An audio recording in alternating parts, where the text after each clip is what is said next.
تو آپ لوگوں کو بتایا گیا کہ اندر کی کیا پوزیشن ہے، حجرے کی کیا پوزیشن ہے. آپ لوگوں کے سامنے بات آ گئی کہ نبی علیہ الصلوۃ والسلام کے حجرے کے اندر جہاں پہ رسول اللہ صلی اللہ علیہ وسلم کی قبر ہے، ابو بکر صدیق رضی اللہ تعالیٰ عنہ کی قبر ہے، عمر فاروق رضی اللہ تعالیٰ عنہ کی قبر ہے، وہاں تک کوئی نہیں پہنچ سکتا.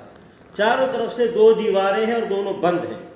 وہاں تک کوئی پہنچ ہی نہیں سکتا، کوئی جا ہی نہیں سکتا. دنیا کا کوئی صدر ہو، وزیر اعظم ہو، بلکہ اس ملک کا بادشاہ ہو، وہ بھی نہیں وہاں تک جا سکتا ہے. تو اگر کوئی یہ کہتا ہے کہ میں اتنے سال پہلے کوئی آیا تھا، اندر گیا تھا، یا یہ کہ کوئی صدر گیا تھا، وزیر اعظم گیا تھا، تو غلط بات ہے.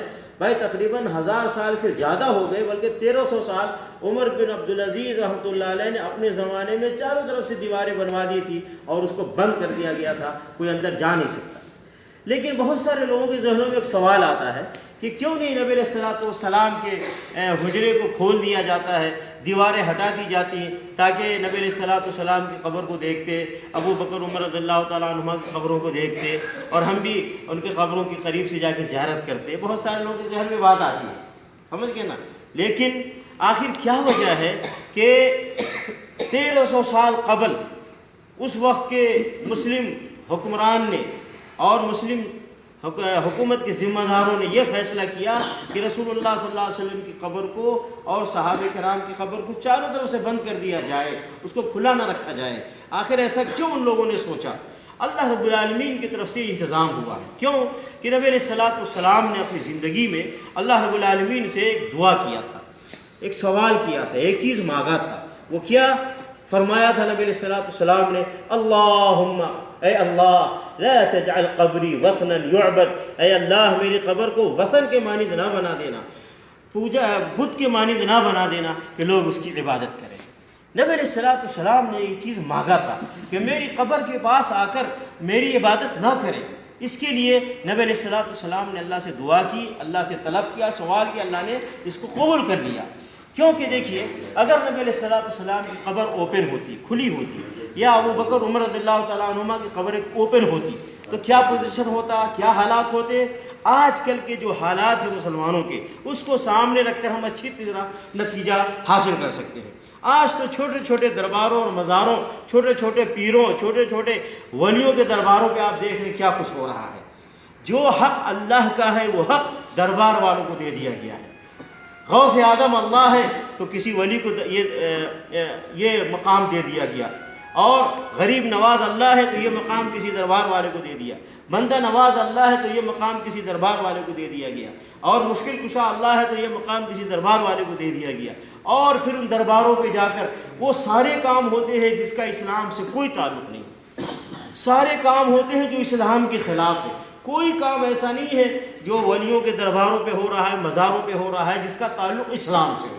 وہاں جا کر کے لوگ، جیسا کہ آپ لوگ اچھی طرح جانتے ہیں کہ سب سے پہلی بات پختہ بنایا گیا قبروں کو، پھر اس کے اوپر ایک بڑی عمارت بنائی گئی ہے، پھر اس کے اوپر روزانہ چادر چڑھائی جا رہی ہیں، روزانہ اس کے اوپر پھول چڑھائے جا رہے ہیں، وہاں پہ جا کر کے نظر و نیاز پیش کیے جا رہے ہیں، دھاگے باندھے جا رہے ہیں، وہاں پہ جا کر کے لوگ بکرے ذبح کرتے ہیں، وہاں پہ جا کر کے لوگ بڑے بڑے دیگے چڑھاتے ہیں، وہاں پہ جا کر کے لوگ سجدے کرتے ہیں، وہاں جا کر لوگ اپنے اپنے پرابلم پیش کرتے ہیں.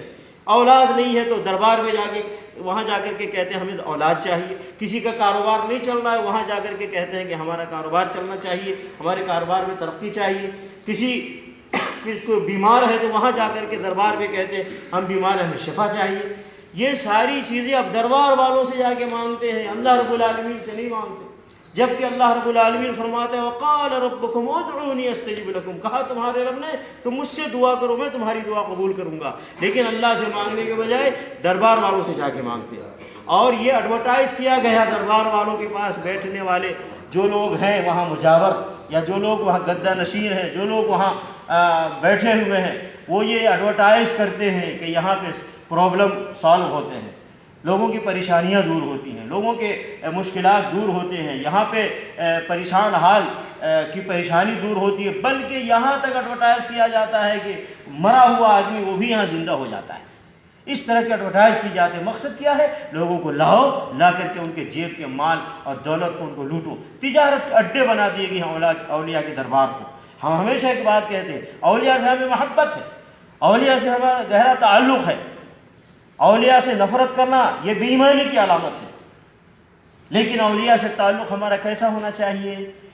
دل سے ہم ان سے محبت کریں، اور جس راستے پہ چل کر وہ اللہ کے ولی بنے ہیں ہم بھی اس راستے پر چلیں۔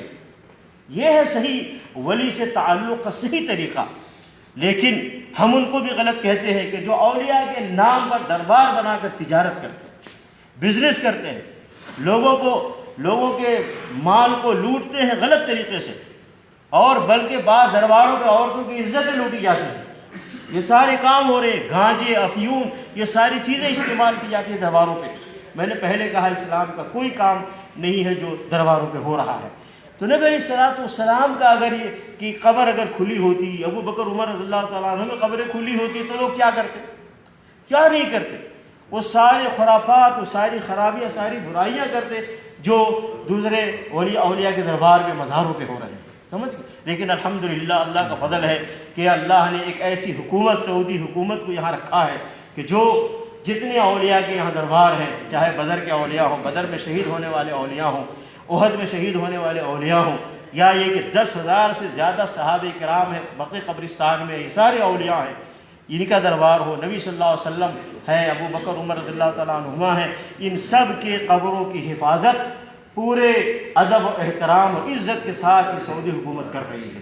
کسی کو وہاں پہ کوئی ایسے کام کرنے کی اجازت نہیں دی جاتی جس کا تعلق اسلام سے نہیں ہے۔ آپ ان سے محبت کریں اور ان کے راستے پر چلیں اور جا کر ان کے لیے دعائیں کریں، آپ ان کے لیے دعا کریں، آپ ان سے نہ مانگیں اپنے لیے، یہ نہیں تعلیم دی گئی ہے۔ اگر سعودی حکومت چاہتی ان درباروں سے پیسے کمانا ہے، اجمیر کے دربار سے کروڑوں لوگ کما رہے ہیں، پاک پٹن کے دربار سے کروڑوں لوگ کما رہے ہیں، اور لاہور کے دربار سے کروڑوں لوگ کما رہے ہیں، اسی طریقے سے دیگر انڈیا، پاکستان، بنگلہ دیش میں جو دربار بنے ہیں وہاں کروڑوں لوگ کما رہے ہیں۔ کیا سعودی حکومت چاہتی تو یہ شہداء کے دربار، بدر کے شہداء کے دربار پر پیسے نہ کماتی؟ یہ احد کے شہداء کے دربار پہ پیسے نہ کماتی حکومت؟ یہ صحابہ کرام کے دربار پہ پیسے نہیں کماتی حکومت ان کے ذریعے سے؟ ایسے ہی نبی صلی اللہ علیہ وسلم، ابو بکر عمر رضی اللہ تعالیٰ عنہ کے دربار سے یہ سعودی حکومت پیسے نہیں کماتی؟ اتنے پیسے کماتی کہ 50 سال 100 سال کا بجٹ ایک سال میں جمع ہو جاتا۔ لیکن الحمدللہ یہ ان درباروں سے پیسے نہیں کماتی یہ حکومت، بلکہ آپ کو سارا انتظام آپ کے لیے کیا گیا ہے۔ آپ اچھی طرح دیکھ رہے ہیں کہ آپ آئیے، زیارت کیجئے ان اولیاء کی، ان بزرگوں کی زیارت کیجئے شریعت کے دائرے میں رہ کر، اللہ کے حکم اور رسول صلی اللہ علیہ وسلم کے تعلیمات کے دائرے میں رہ کر آپ زیارت کیجئے۔ اور ساتھ میں یہ بھی انتظام ہے، کوئی اگر اسلام کی خلاف ورزی یہاں کی کرتا ہے، اللہ اور اللہ کے رسول صلی اللہ علیہ وسلم کی خلاف ورزی کرتا ہے ان درباروں پہ، تو ان کو سدھارنے کے لیے، ان کو نصیحت کرنے کے لیے، ان کو سمجھانے کے لیے سعودی حکومت نے علماء کرام کو رکھا ہے، سمجھ گئے نا؟ لوگوں کو نصیحت کرنے کے لیے رکھا ہے، لوگوں کو تعلیم و تربیت دینے کے لیے رکھا ہے۔ یہ ہے صحیح طریقہ دربار۔ اسی لیے نبی علیہ السلام، ابو بکر عمر رضی اللہ تعالیٰ عنہ قبر اوپن نہیں ہے، اللہ کی طرف سے انتظام ہو گیا کہ کوئی قبر تک پہنچ نہیں سکتا، اس لیے وہاں جا کے کوئی سجدہ بھی نہیں کر سکتا ہے، کوئی چڑھاوے بھی نہیں چڑھا سکتا ہے، کوئی رکوع بھی نہیں کر سکتا، کوئی وہاں پہ جا کے نماز بھی نہیں پڑھ سکتا، کوئی قرآن بھی نہیں پڑھ سکتا، کچھ نہیں کر سکتا ہے۔ بس آئے سلام کرے۔ آپ جب آتے ہیں قبر زیارت کرنے تو صرف اتنا کہیں السلام علیکم یا رسول اللہ ورحمۃ اللہ وبرکاتہ۔ پھر تھوڑا آگے بڑھے گئے السلام علیکم یا ابا بکر الصدیق ورحمۃ اللہ وبرکاتہ۔ پھر تھوڑا آگے بڑھے گئے السلام علیکم یا عمر الفاروق ورحمۃ اللہ وبرکاتہ۔ اتنا سلام کر کے آگے چلے جائیے۔ آپ کی زیارت کرنے کے لیے، سلام کرنے کے لیے سعودی حکومت نے بہترین انتظام کیا ہوا ہے۔ پورے ادب سے آئے اور سلام کر کے اور آگے چلے جائے۔ تو پتہ یہ چلا کہ نبی علیہ السلام نے جو اللہ سے سوال کیا تھا، اے اللہ میری قبر کو اللہم لا تجعل قبری وثنا یعبد، اے اللہ میری قبر کو بت نہ بنا دے کہ عبادت کی جائے۔ اللہ نے نبی صلی اللہ علیہ وسلم کی دعا کو قبول کیا، اور کوئی نبی صلی اللہ علیہ وسلم کی قبر پہ جا کے عبادت نہیں کر سکتا۔ عبادت کرنا ہے مسجد میں آ کر کے کرو۔